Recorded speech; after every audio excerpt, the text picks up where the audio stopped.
Halo semua. Jadi kami hari ini di sini akan menjelaskan tentang sistem self-assessment perpajakan di Indonesia. Sebelum memulai, kami memperkenalkan diri dulu. Nama saya Kezia Claudia. Saya Holika Manuela. Nama saya Intan Permatasari. Jadi pertama-tama saya akan menjelaskan tentang pengertian dari self-assessment system. Self-assessment system adalah sistem pemungutan pajak di mana wajib pajak diberikan kepercayaan penuh untuk menghitung, memperhitungkan, membayar, dan melaporkan sendiri pajak yang terutang sesuai dengan peraturan pajak yang berlaku. Sistem ini menjadi dasar utama administrasi perpajakan di Indonesia dan dijalankan di bawah pengawasan Direktorat Jenderal Pajak. Dasar hukum sistem ini terdapat dalam Undang-Undang Ketentuan Umum dan Tata Cara Perpajakan atau UU KUP yang menegaskan bahwa kewajiban perpajakan berada pada wajib pajak, bukan pada pemerintah.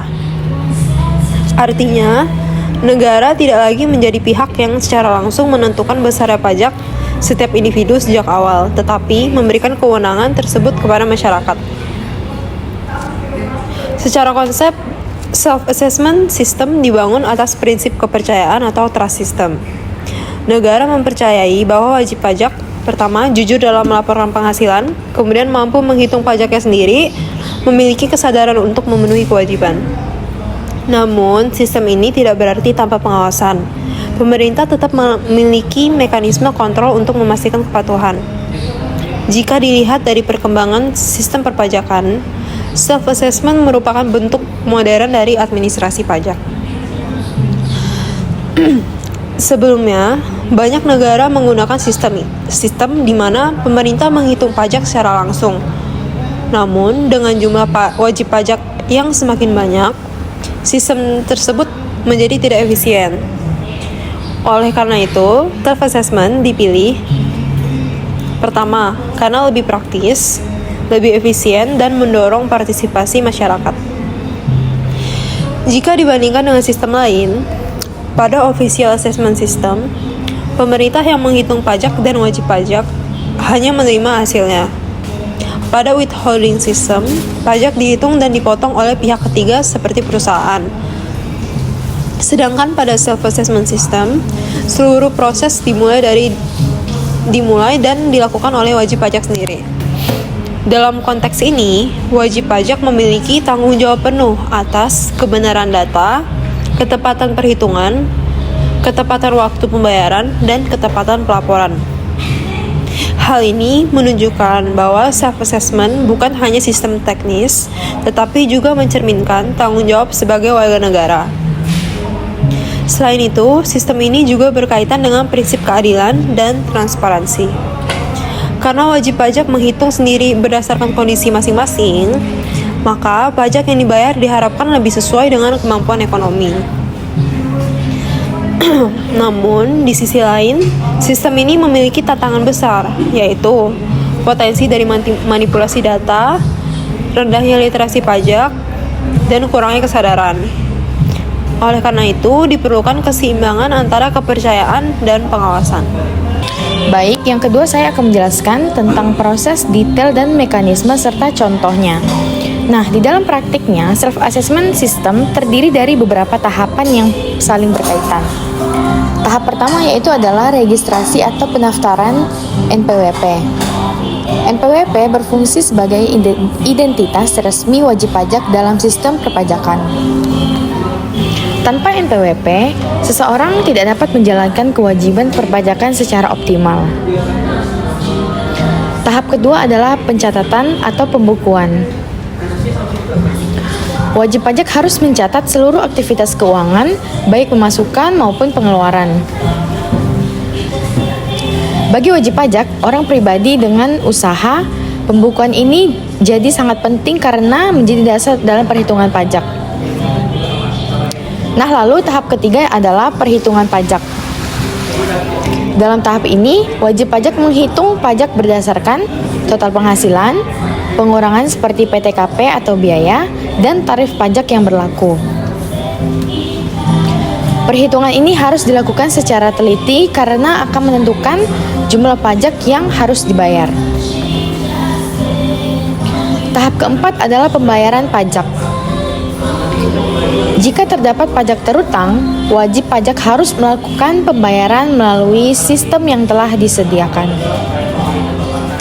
Saat ini, pembayaran dapat dilakukan secara elektronik melalui e-billing, mobile banking, atau bank persepsi. Lalu di tahap kelima adalah pelaporan melalui SPT. SPT atau surat pemberitahuan adalah dokumen yang digunakan untuk melaporkan pajak yang telah dihitung dan dibayar. Pelaporan dapat dilakukan melalui e-filing atau e-form yang tersedia di situs resmi. Nah, di tahap terakhir adalah pengawasan oleh pemerintah.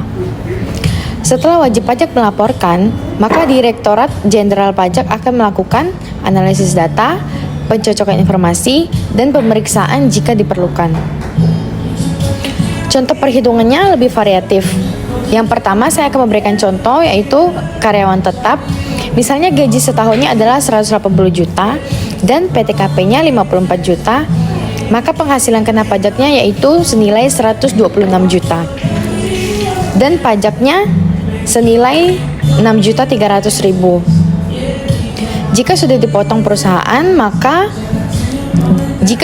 perusahaan, sebesar 5.500.000, maka sisa bayarnya yaitu 800.000. Lalu contoh yang kedua yaitu UMKM. Misalnya omsetnya 500 juta dan tarif pajaknya sebesar 0,5%, maka pajaknya sebesar 2.500.000. Contoh ketiga yaitu freelancer. Penghasilan tidak tetap misalnya di bulan Januari sebesar 5 juta, di bulan Februari sebesar 8 juta, dan seterusnya. Maka total setahun dihitung, lalu dikurangi dengan PTKP, dikenakan tarif pajak, dan dilaporkan dalam SPT. Contoh yang terakhir yaitu kasusnya lebih kompleks. Seseorang yang memiliki gaji tetap dan usaha sampingan, maka semua penghasilan harus digabungkan. Dan ini menunjukkan bahwa self-assessment mengharuskan wajib pajak memahami seluruh sumber penghasilannya. Kemudian yang terakhir saya akan membahas kelebihan, kekurangan, sanksi, dan analisisnya. Self-assessment system memiliki berbagai kelebihan. Pertama, sistem ini lebih efisien karena pemerintah tidak perlu menghitung pajak setiap wajib pajak secara langsung. Kedua, sistem ini meningkatkan kesadaran pajak karena wajib pajak harus memahami kewajibannya sendiri. Ketiga, sistem ini fleksibel dan dapat menyesuaikan dengan kondisi ekonomi masing-masing individu. Keempat, sistem ini mendukung digitalisasi perpajakan sehingga lebih modern dan praktis. Namun, sistem ini juga memiliki kelemahan. Salah satunya adalah potensi ketidakjujuran atau manipulasi data. Karena perhitungan dilakukan sendiri, ada kemungkinan wajib pajak melaporkan penghasilan lebih kecil. Selain itu, sistem ini membutuhkan tingkat pemahaman yang cukup tinggi. Jika tidak, wajib pajak dapat melakukan kesalahan. Dalam self-assessment system, sanksi menjadi bagian penting untuk menjaga kepatuhan. Sanksi administrasi meliputi denda keterlambatan SPT, yang kedua, bunga atas kekurangan pembayaran, dan ada juga sanksi pidana dapat dikarenakan jika tidak melaporkan pajak secara sengaja dan memalsukan data. Analisis penting, self-assessment system hanya dapat berjalan efektif jika terdapat kesadaran wajib pajak, sistem pengawasan yang kuat, dan dukungan teknologi. Tanpa itu, sistem ini berisiko menimbulkan ketidakpatuhan. Contoh kasus analisis. Kasus pertama itu wajib pajak tidak melaporkan penghasilan tambahan. Saat diperiksa ditemukan selisih dan harus membayar kekurangan atau denda. Kasus yang kedua, wajib pajak terlambat melapor dikarenakan denda administratif. Kasus yang ketiga, wajib pajak patuh. Itu tidak ada masalah, data dianggap benar. Baik, sekian yang dapat kami sampaikan mengenai self-assessment system dalam perpajakan Indonesia. Semoga dapat bermanfaat. Terima kasih. Hai kawan pajak, selamat datang di video Direktorat Jenderal Pajak. Pada video ini, kita akan belajar pelaporan SPT tahunan PPH. bagi wajib pajak orang pribadi yang merupakan pengusaha dengan peredaran bruto tertentu atau wajib pajak UMKM pada aplikasi Cortex dengan bahasa Inggris. Sebagai perhatian, informasi yang disampaikan pada media ini dapat berubah sesuai dengan perkembangan ketentuan perpajakan terbaru dan proses pengembangan sistem Cortex. Untuk tujuan keamanan data, Cortex hanya dapat diakses oleh pihak yang berwenang. SPT hanya dapat dibuat oleh orang pribadi sebagai pengurus, konsultan, atau pihak ketiga lainnya yang ditunjuk. Sebelum melakukan pelaporan SPT, silakan pastikan role yang dipilih sudah sesuai. Silakan login ke Cortex dengan menginputkan NPWP 16 digit, kata sandi, dan CAPTCHA yang muncul. Kemudian klik tombol login. Untuk mengakses menu SPT, silakan pilih menu Tax Return, kemudian pilih submenu Tax Return. Berikut adalah tampilan menu Tax Return. Untuk membuat SPT, silakan klik tombol Create Tax Return. Untuk membuat SPT tahunan PPh orang pribadi, silakan pilih pilihan sesuai dengan tampilan di layar dan sesuaikan dengan tahun pajak dan status pembetulan SPT yang akan dilaporkan. SPT berhasil dibuat dan akan muncul pada menu Tax Return Not Submitted. Silakan pilih tombol View untuk mengisi SPT. Berikut adalah tampilan SPT yang telah dibuat. Secara otomatis, SPT akan terbentuk formulir induk dan lampiran 1.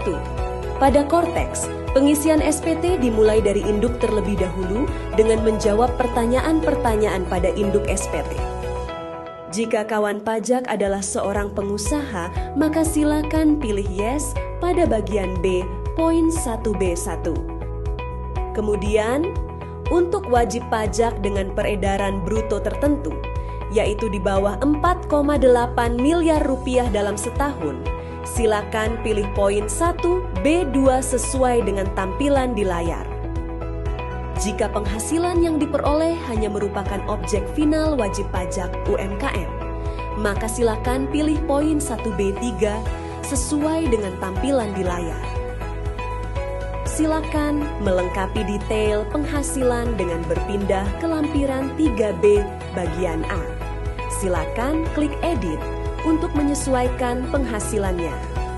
Silakan melengkapi detail penghasilan dan klik Save apabila sudah selesai. Daftar penghasilan dari usaha akan muncul di lampiran 3B bagian A. Kemudian, kita kembali ke induk untuk melengkapi bagian C dengan mengisikan PTKP dan komponen pengurang penghasilan lainnya apabila ada.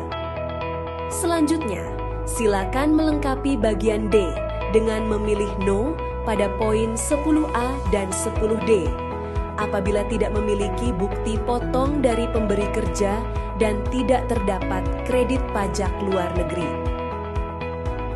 Selanjutnya, silakan lengkapi bagian F apabila SPT pembetulan, bagian G apabila status SPT lebih bayar, dan bagian H apabila terdapat angsuran PPh pasal 25. Selanjutnya, silakan lengkapi bagian I.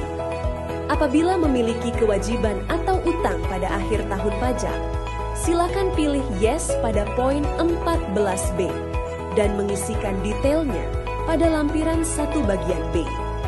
Kemudian, silakan lengkapi bagian I dengan pilihan penghasilan lainnya, seperti penghasilan final atau penghasilan yang bukan merupakan objek pajak apabila ada. Selanjutnya, kita berpindah ke lampiran 1 bagian A untuk mengisi daftar aset atau harta yang dimiliki pada akhir tahun pajak. Bagian ini wajib untuk diisi. Silakan klik tombol Add untuk menambahkan harta sesuai dengan jenis dan klasifikasinya. Silakan isikan detail harta tersebut dan klik Save apabila sudah selesai. Berikutnya, kita kembali ke induk untuk melengkapi bagian J apabila terdapat dokumen yang akan dilampirkan. Selanjutnya, silakan lengkapi bagian K dengan mencentang kalimat pernyataan dan mengisi penandatangan SPT. Klik tombol Pay and Submit untuk menyampaikan SPT. Apabila terdapat saldo deposit, maka akan muncul pilihan apakah saldo deposit tersebut akan digunakan atau tidak. Apabila status SPT kurang bayar, maka akan muncul pilihan apakah SPT akan dibayar menggunakan saldo deposit atau dengan membuat kode billing. Berikutnya, silakan memilih dan mengisikan penandatangan elektronik. Kemudian klik tombol Save dan klik tombol Confirm Sign. Selamat, SPT berhasil disampaikan. SPT yang telah disampaikan akan muncul di menu Tax Return Submitted. Kawan pajak dapat mengunduh bukti penerimaan elektronik dan cetakan SPT yang telah disampaikan tersebut. Jika memerlukan bantuan lebih lanjut, kunjungi www.pajak.go.id atau telepon ke Kring Pajak 1-500-200. Subscribe channel YouTube Ditjen Pajak RI untuk memperoleh informasi perpajakan terkini. Pajak kuat, APBN sehat.